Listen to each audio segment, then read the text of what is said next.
My First Million, hosted by Sam Parr and Sean Purry, is brought to you by the HubSpot Podcast Network, the audio destination for business professionals.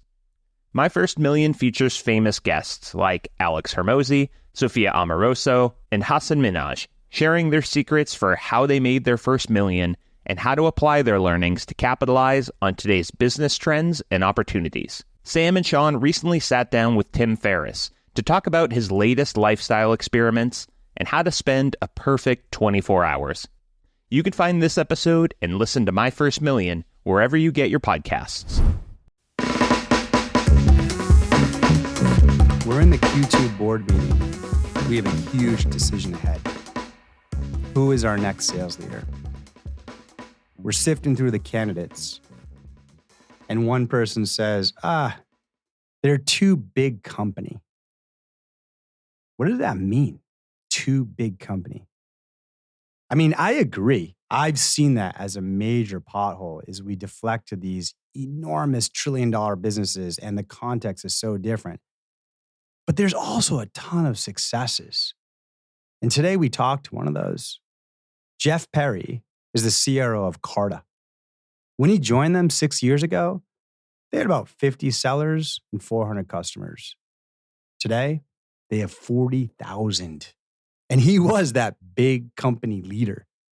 But as he says, he checks his ego at the door and he made it happen. Let's find out how. I'm Mark Roberge, and this is The Science of Scaling. Can you give the Jeff Perry 60-day playbook? You know, whether it's what you did or what you, looking back on it, what you would do differently? Because I'm sure there's a bunch of folks who are going to get that shot to go at some smaller but really rapid growing company. And they got 60 days to go in and do some stuff to assess what's going on. And then they have to come back to the CEO, the board, whoever, and say, this is what I'm seeing and this is what I'm going to do. Can you reflect on that? What did you do? Or if you had to do it again, what would you do differently? Yeah, so I think I would do a lot of the things the same, although I would have a different frame of mind of like what I would see as sort of the low-hanging fruit. And I think any exec team or board team that you're working with, I would hope have reasonable expectations in your first, call it 90-day window of like, you're not going to change the course of the company in that time period. But hopefully you will observe some things that you can see as low-hanging fruit that you can make adjustments to and sort of turn the dials on, a term you hear a lot, where like small adjustments can get a better output and productivity. And there were just some basic things. I think I probably was perceived as more of a quiet leader when I started. I do that intentionally. I don't need to be the loudest voice in the room, but I promise you I was observing everything and I was taking in every word that was shared with me on what's working and what's not, to then say, okay, in the next 90 days, what are the things we're going to change to go do that? And some of those things were lead routing and territory assignments. There was a lot of bickering about what SDRs were or weren't doing. Some was true, some of it wasn't. So it was kind of unpacking like, what is the truth of what's working and what's not?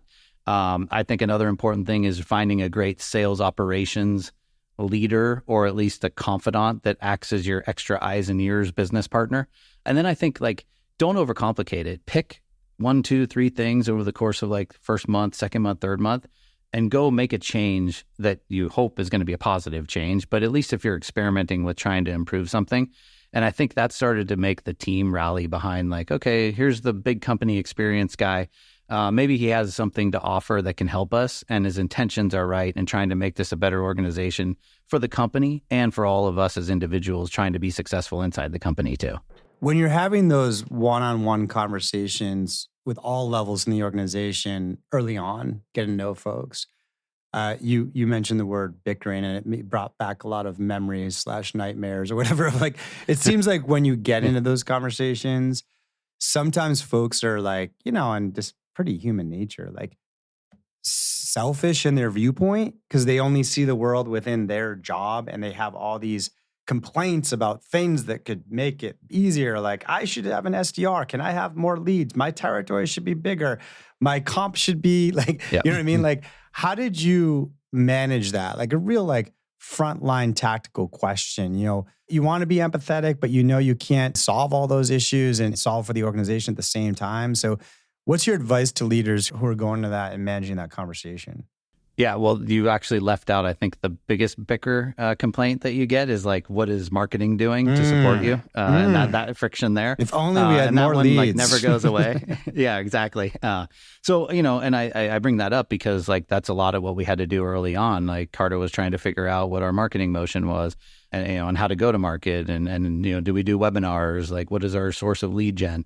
And so for me, it was always like, there are two parts to it. Number one is, and I still stand by this, control what you can control and focus on that. Like that is first and foremost. And so like if you're not getting the right amount of leads that you think you should do, like build a campaign, build a program to help you do, self-prospecting, use your SDR team, whatever it might be. Like don't wait for someone else to do something for you. You take control of it, like master of your own destiny.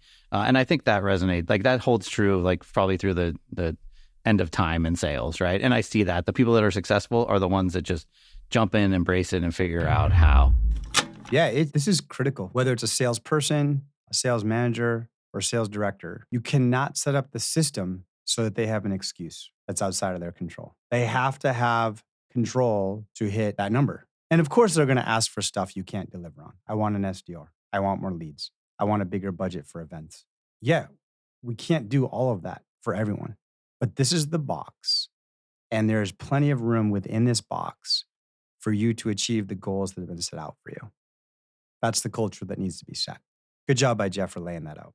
Let's get back to it. And then the second piece is like, you can't do that in isolation. And so you need to create these partnerships. And, we were in early days, Carta, we didn't really have a business development team that was starting to build.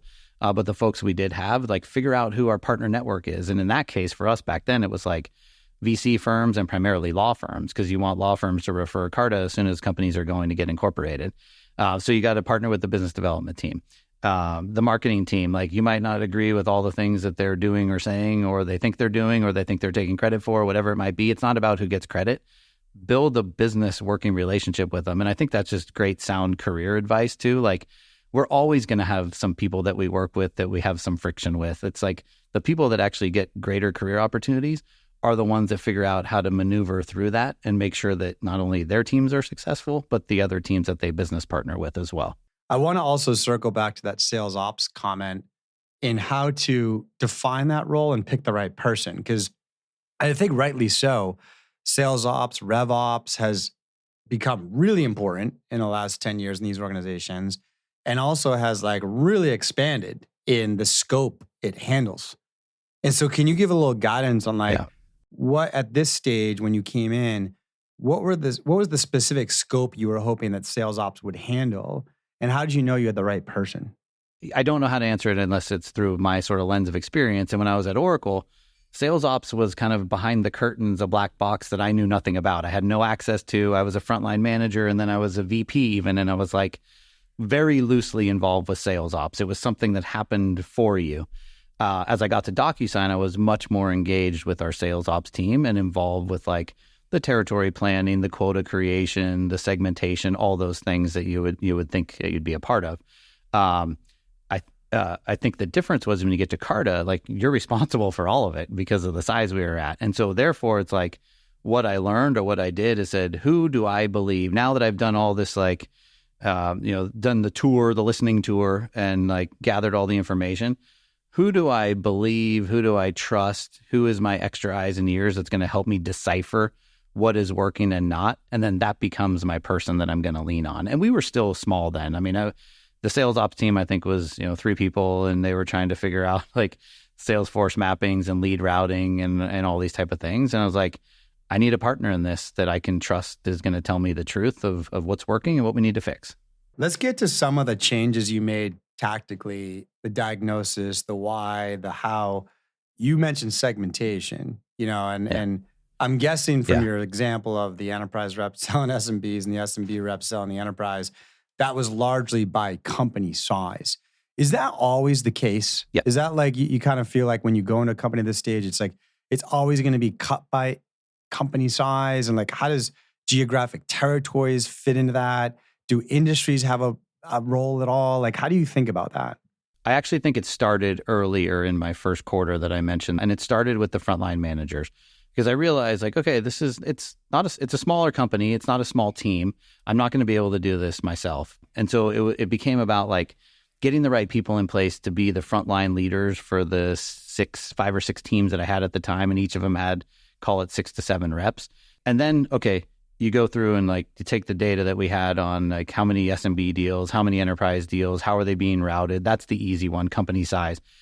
We butchered it a couple times, to be honest. And some of it was due to personnel. We did like a SMB and then a mid-market 1 and a mid-market 2 and an enterprise. And like, there wasn't great reasoning for it, but we were experimenting. And then over time, we collapsed the 1 and 2 back into just mid-market. And that to me is all the experimentation that you have to do as you're finding signals of what works or not. For us, industries became important about a year later because we started to get signal on, well, there's 2 examples of that. Number one is healthcare, life sciences, and biotech. The amount of funding that those companies were getting in that time period was really incredible. So we knew that Carta was a perfect fit for them. So we started dedicating a team, or reps first and then a team to that segment to make sure that they better understand the industry lingo that they would need to be successful, and understanding the speed to fundraise and the speed to IPO that a lot of those firms were going through at that time. And those are signals like you get through the data. The second example of that is during that time period, about 10% of our business was coming from LLCs, not just venture-backed C Corp companies. And so they would call us inbound and say, can you help us with this ownership tracking problem? And at first we were like, well, I'm not exactly sure we can, but we're not going to turn you away, so let's try. Over time, I bring that up because over time that became our third business unit because there was so much demand from this LLC market. And then how PE started to be so influential in that area too. We created an entire business unit around what was just LLC signal that we got in the corporations business unit 3, 4, 5 years ago. And so those to me are like the ways where it's not just company size is easy. Is it like, how many seats or how many employees? In our case, we use stakeholders as the benchmarking for creating segmentation, but there's so much more that you can do as you start to get signal. Can you try to extract that back to give guidance to folks to figure out the right answer for them? Because you were like, yeah, we did these different ones, mid-market 1, mid-market 2. We realized it didn't work. Like, how are you measuring didn't work or did work? And then like, if you were to go in and analyze another company at this stage, like, how would you even start with an answer that was closer to right out of the gate? I'm not even sure how you analyze it. Yeah. It goes back to data. Like, you have to have the data set to be able to make the right decisions off of.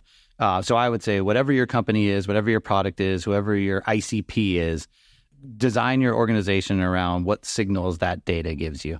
We played around this many times at DocuSign. Like, was it 100 employees or less as SMB, or is it 200 or less? And that's a huge market because for us at Carta, 200 stakeholders is basically all the way up to enterprise. And so it really doesn't matter what your sort of former experience was around segmentation.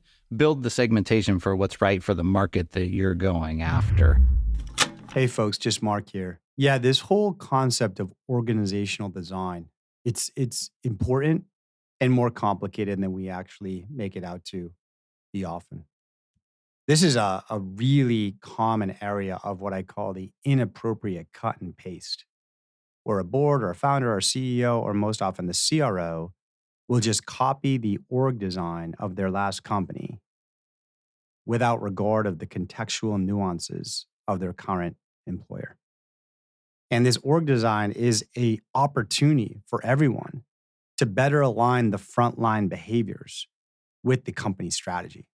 In an abstract manner, you basically can cut your team by a couple of different ways. The most common historically had been geography, which is really great when a lot of handshakes in person are necessary to close a deal. You just minimize plane time. But other than that, why do it? So a lot of times we go back to that unnecessarily. The one that Jeff's talking about is cut it by company size, which is really critical when you're dealing with what he was saying. Like, you've got these huge multinational global billion-dollar companies that obviously need to be sold in a different way by a different type of sales skill. And compare that to these really small, like Series A companies. Yeah, if you have that kind of variation, that's probably going to be a first cut for you. Then you've got like industry. And he gives an example on that. Well, we had an opportunity in healthcare, but the nomenclature of healthcare was so unique we couldn't spread that across the whole team. We had to specialize a handful of folks that maybe even had experience there, or they could learn it and have the use cases. And that's really valuable when they have extremely unique nuances to that industry. It happens in healthcare a lot. It happens in government a lot. It happens in nonprofit a lot. It happens in education a lot. These are very common cuts. And what gets even more complicated is these could be multi-layered. You could cut the team first by size, strategic versus mid-market. And then within there, you can cut it by industry, right? So these get complicated. And the bottom line is, let's start with the strategy of the firm. Where are we trying to penetrate the market?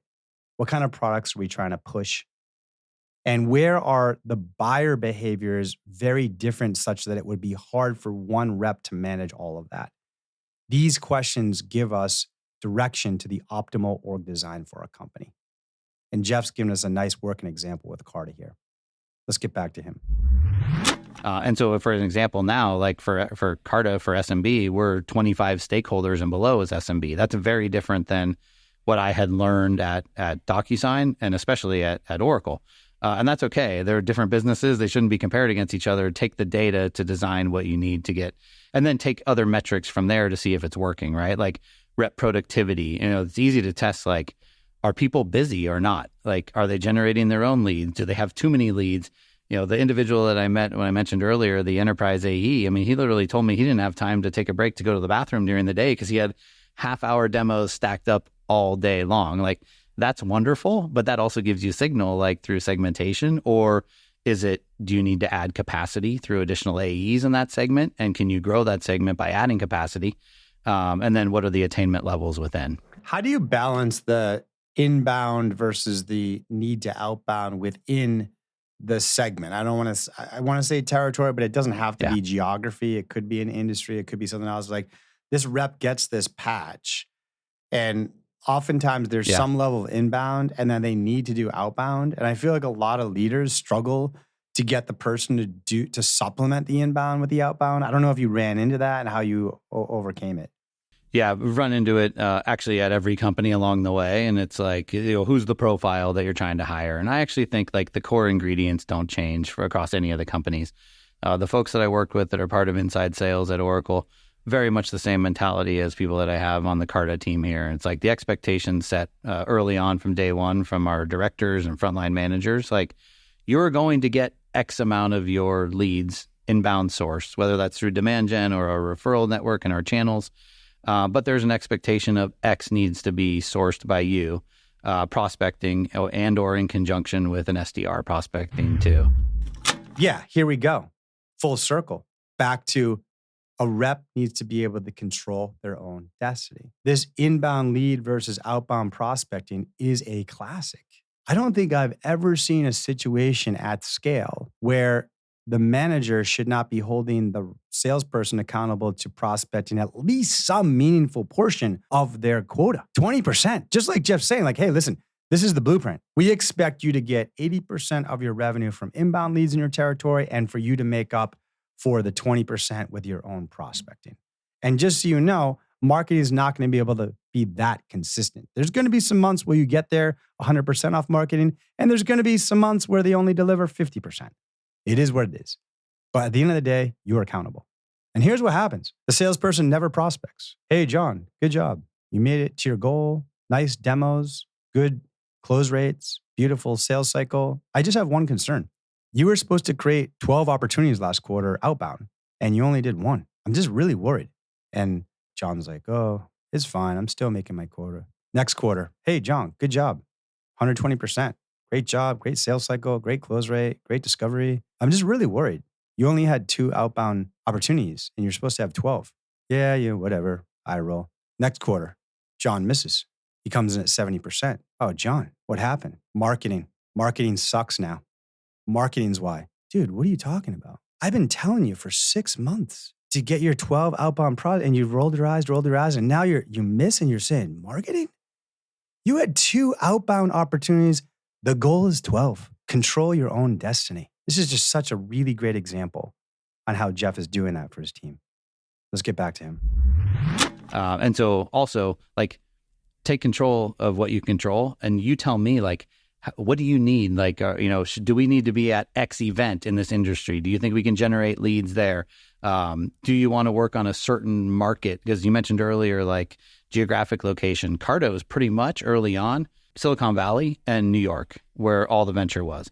That has changed and it's expanded. So we've started to put focus on other areas around the country now too. We haven't gone to full geographical territories, but we're very mindful of where the opportunities are in some of these other pockets around the country too.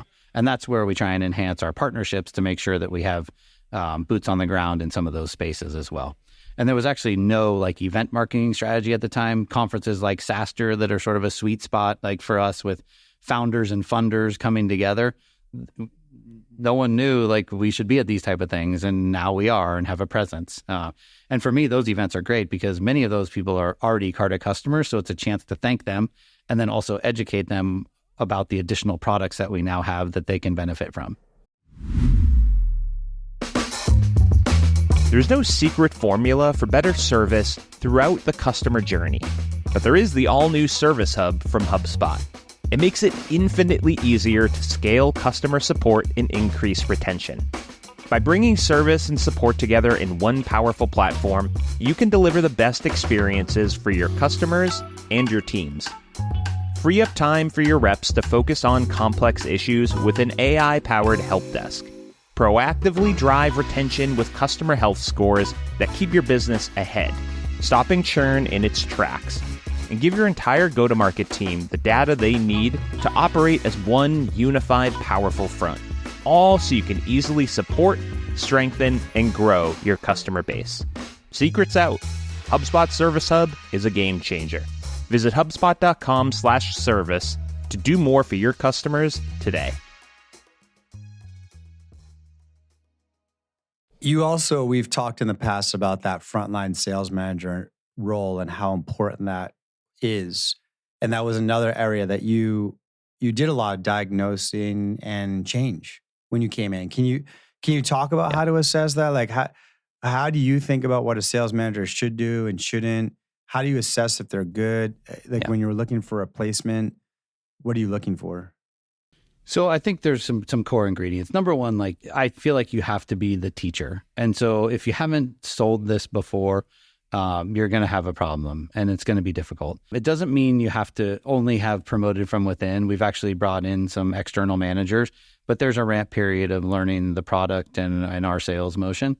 But first and foremost, like I need people that want to be managers and want to be coaches and want to be in the weeds with the AEs without being suffocating. And so I always lean toward like the internal promotions where possible. That institutional knowledge is critically important, especially with what we do. I also realize like I'm a benefactor of being someone that gets to come in from the outside. So you have to blend that with both too. And I think you find that balance. And one of the things I'm most proud of is like the amount of tenure that we have across the teams here. I want to double click into that manager selection though, because you were like, okay, like they got to be a good coach. And let's imagine you are going to make an outside hire in this case. Tell us a little bit about like your favorite assessment questions or exercises to know whether you have a strong manager or not. Yeah. So actually, probably about 9 months after I was on board, I did bring on an external manager. And I would say it felt very controversial at the time. It wasn't as controversial as everyone thought because we needed just some fresh set of eyes and ears and new opinions and a new look at things. But I think it was twofold. It was like, do I think she will be able to quickly learn the product so she can quickly become the coach for the AEs that will be reporting to her? And then how will she find a way to build these great relationships with her peers and counterparts without it feeling like she's the external person being brought in to kind of like show up the internal people like they weren't doing it well enough. And I was very fortunate of like I found the right person that had the right type of experience and that wanted to be hands-on and that also was looking for like career path and future too. And I had also sort of earmarked a few people that I knew like these are the folks that I've sort of weeded out who's not going to be there longer term and who's going to be with me, for the long haul. And now let's start to build around them. And so everyone's felt sort of their own sense of responsibility and ownership of parts of the business that they could really dig their teeth into and feel like, okay, this isn't the new leader here that's sort of reducing my responsibility. It's leveraging my experience so that I have a career path in this too. How did you know, like thinking back to the interview with that woman that you brought in from the outside, what did you see or hear in the interview that you were like, yeah, I found my person? Yeah, I think, there's sort of the core ingredients of like, do you know how to run a sales cycle? And like, talk to me about how you manage your pipeline. And these are to me, these are like basics now. So when you check all those boxes, then like, let me know about you as like the person and like what motivates you. What are you driven to do? What do you get excited about?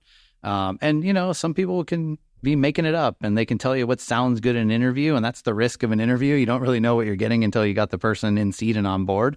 But I feel like once you ask the questions about the individual themselves and, where they've been and where they want to go, you get them to open up a bit and feel like, is this the type of person that like, I use the analogy a lot. The team's probably tired of hearing it. It's like, I just need everyone in the boat to have a paddle and oaring at the same pace. And if we're all oaring at the same pace, the boat's going to go forward quickly. And so I also I'm not big on just me interviewing. Like I want to bring them in and have them spend some time with the folks that are their peers and understand like you're going to need these people to help you be successful because of their experience. Like I can't cram the 4 years of Carta experience that they already have into some onboarding training for you and expect you to be an expert. So you're going to need them every bit as much as they're going to need and appreciate what you're going to bring to the table for us. And I would argue like as a leader, like maybe sometimes that can be perceived as like not too collaborative, but like, are you getting too many opinions? Like, yeah, I do. I like that. I don't have all the answers.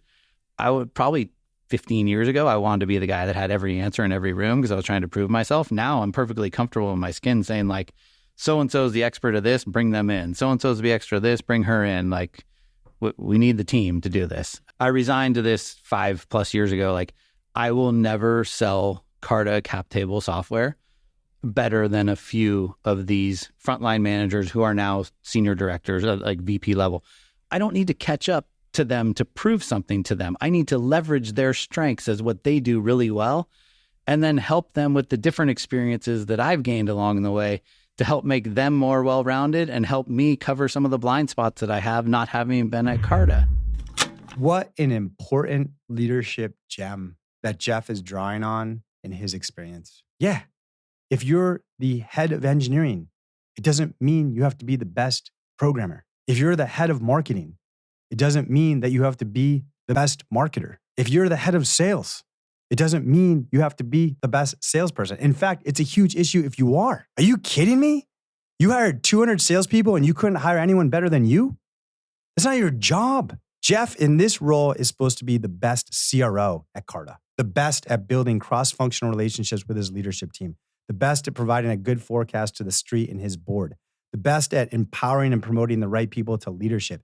That's what he's best at. What a leadership gem. I mean, one of the most common analogies I give almost all the time to my newly promoted managers are, let's just talk about basketball coaches.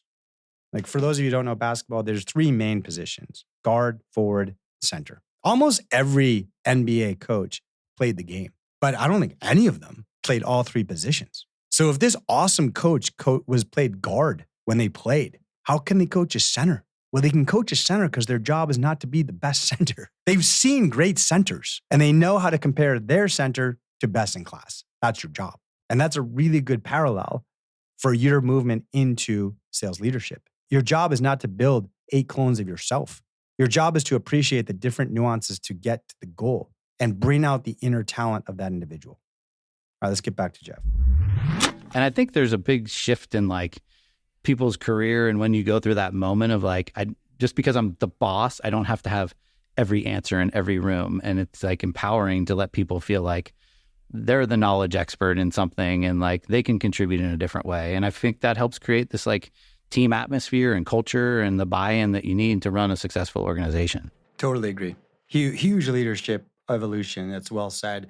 Let's finish up with the expansion to other products. Usually an ingredient to hyper growth.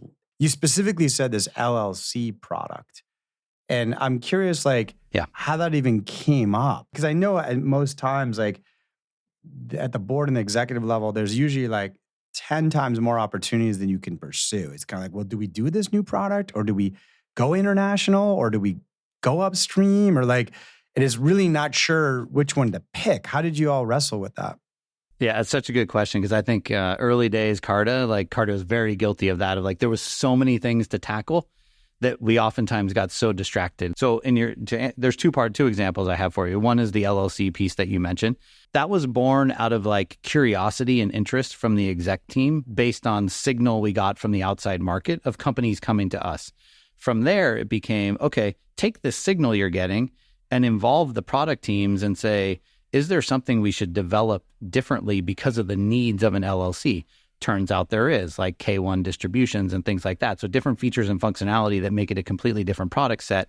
That led us to say, okay, we have enough signal here. Let's dedicate a product team to building out something totally different. And so that's one way you use sort of the relationship between feedback you're getting from sales and a direct line to product. The other example is in the corporations business, which is where you say, okay, at some point, 400 to 500, potentially 600 new companies per month. We launch a free product called Carta Launch for companies that are less than 25 stakeholders and have raised less than $1 million just to get them on the platform and help them grow. And then they transition to a paid plan once they convert. But the real magic in it was taking all the data that we have for all of the HR systems that have been linked to Carta as they onboard. And we have all the cap tables in real time. So with that data, what do? Will you say, you know what, if you're a Series B and you're going to hire a director of marketing, who better to give you advice on how to comp that person, both cash comp and equity, than Carta, since we have all the data through the HRIS systems and through the live cap tables. That to me is like the ultimate cross-sell motion. Like you take all the data you have, you build it in a new product. Now it's like we've never done cross-sell at Carta, figuring out, is it dedicated teams? Is it overlays? Like we've experimented with a little bit of everything. And that's like where we learn and we adapt and we evolve to where now we have roughly 4,000 companies on the compensation product. All these things are like the signals you get from the customer base and from the market that you then take back to product of what you can build into the next product to sell. And where'd you end up on the sales org design on that? Because on one end, you could have, hey, listen, you're a rep, you own this account, you can sell any product in. On the other end, you could be like, hey, you're a rep, you own this product, you can sell it to any of these accounts. And then there's mixes in between, and there's pros and cons of all those designs. Where'd you end up and why? Yeah, so our latest version is this, and I'm not sure that it's perfect, but it works for us now, and here's why. We have a new business team that is responsible for selling cap table software, so you have to be a cap table customer to buy the other products that I mentioned. So the new business team has the ability, you sell cap table, you have the responsibility to educate the customer on the other products as well. And if someone came to us, that they're typically coming to us for cap table, but if you've been able to share with them the value proposition and they want to explore further, you can sell them the additional products in the first point of sale. I hope all of you have the opportunity to have such a winning company that you become multi-product. And that's a whole issue in itself, as you can hear from Jeff and how he's thinking. He's still not even sure if he's got it right. And it's tricky. I mean, what we're debating here is like, okay, do you have a single salesperson own an account and sell all three products? Or do you have a salesperson own a product line in their territory and can sell into any account? Well, there's pros and cons. I probably prefer the former, but it's not always possible. The nice thing about the former is you just want one person working with an account. I don't want to, if I'm a buyer, I don't want to deal with 3 different people. And I want all the knowledge about that account, all the relationships, all the politics, all the goodwill, all the use cases in that one person's head when they're visiting. The problem is sometimes these product lines get so complicated, it's not possible for one human to have them all. Think about how the product lines that Microsoft sells. They can't do this.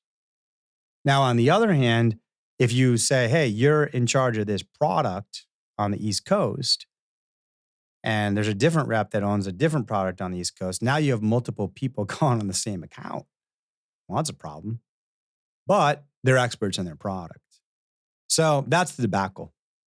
And, first off, just make sure, can some of these salespeople have all the product knowledge in their head? Usually start with an overlay to Jeff's point. Have someone own the account, and then when you roll out a new product, have some product specialists and just double comp them for a little while. It's the cost of new product development.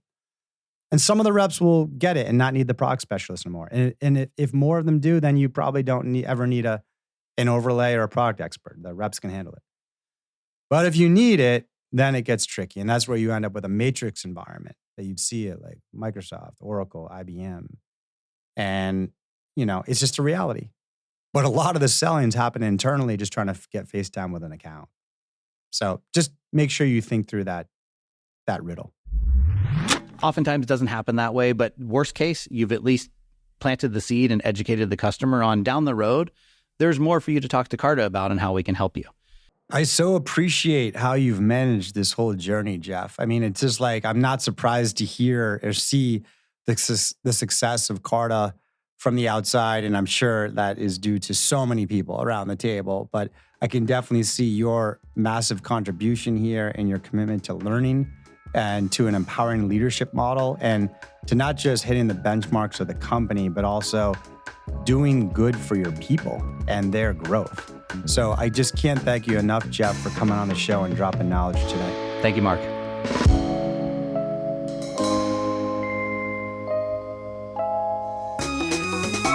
All right, that does it for me, folks. I'd like to thank our showrunner, Matthew Brown. Editing support comes from Pizza Shark Productions. Of course, I want to thank HubSpot for Startups and the HubSpot Podcast Network for keeping the audio on. And by the way, if I'm a huge fan of feedback. And so get this, if you're listening on Spotify right now, check your phone, see that Q&A field? That's a direct line to me and our show. So let us know what you think. All right, I'll see you next week.